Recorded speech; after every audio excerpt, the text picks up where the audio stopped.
প্রায় ৫০ বছর পর বাংলাদেশে মায়ের কাছে ফিরছেন দুলি ওলসেন। নরওয়ে থেকে মায়ের খোঁজে আজ মানিকগঞ্জে শিবালয়ে হাজির হচ্ছেন দুলি।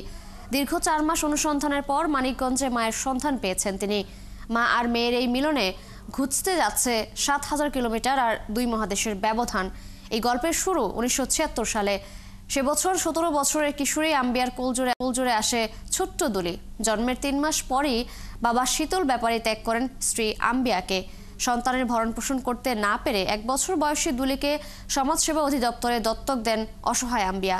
১৯৭৭ সালে নরওয়ের নিঃসন্তান দম্পতি পোলভেসেন পরিবারের দত্তক কন্যা হয়ে সেদেশে পাড়ি জমায় দুলি। তার নতুন নাম হয় দুলি ওলসেন। সেদেশে কৃষিবিদ পালক বাবা আর স্কুল শিক্ষিকা মায়ের আরও ৩টি দত্তক সন্তানের সাথে নরওয়ের ছোট্ট গ্রাম ভেস্টারঅ্যালেনের বোতে বেড়ে ওঠে দুলি। বড় হবার পর থেকেই জন্মদাত্রী মায়ের সন্ধানে নামে দুলি।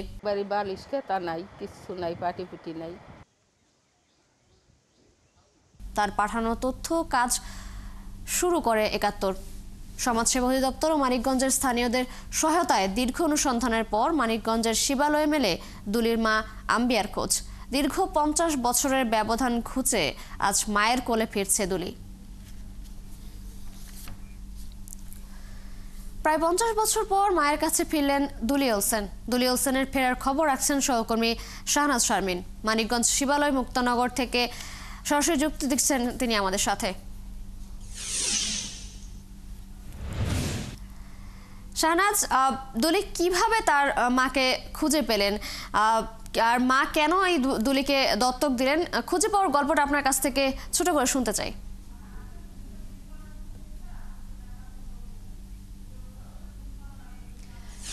আপনি যেমন বলছিলেন যে আমরা এখন মুক্তানগর গ্রামে আছি, শিবালয়ের এবং রূপসা উপজেলার।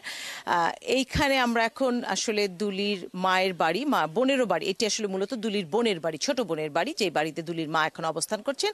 কারণ দুলির মা যেই গ্রামে ছিলেন কদমতলী, সেই গ্রাম বহু আগেই পদ্মার তীরে বিলীন হয়ে গেছে।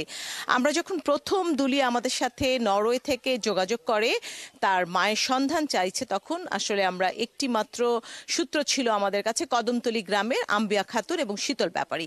আমরা যখন পদ্মার পাড়ে সেই গ্রামের খোঁজে আসি, আমরা দেখি যে সেই গ্রাম আরো ২৫ বছর আগে পদ্মার গর্ভে বিলীন হয়ে গেছে এবং শীতল ব্যাপারী বা আম্বিয়া খাতুনকে পার্শ্ববর্তী গ্রামের কেউ চিনতে পারে না। দীর্ঘ ১ মাস খোঁজার পরে আমরা আসলে কিছুটা হতাশা নিয়ে ফিরে যাই। তখন আমরা আবার নতুন করে যখন খোঁজার সন্ধান করি, তখন দেখি যে সেখানে স্থানীয় চিকিৎসক এবং শিক্ষকের শরণাপন্ন হই আমরা, যে আসলে তারা যদি বলতে পারেন, এবং এই নেটওয়ার্কটি আমরা বাড়ানোর চেষ্টা করি, একে একে আমরা যোগাযোগ করি এবং তখন আমাদের সাথে যে চিকিৎসক এবং যে শিক্ষক যুক্ত হন, তারা এক সময় সন্ধান করেন যে একজন ইউনিয়ন মেম্বার তিনি শীতল ব্যাপারীকে চিনতেন, কিন্তু এখন নদী ভাঙনের কোথায় থাকে তারা বলতে পারছে না। আমরা যদি একটু এর মাঝখানে আমি দেখাই যে দুলির মা তার আম্বিয়া খাতুন তার মেয়ের জন্য অপেক্ষা করছে এবং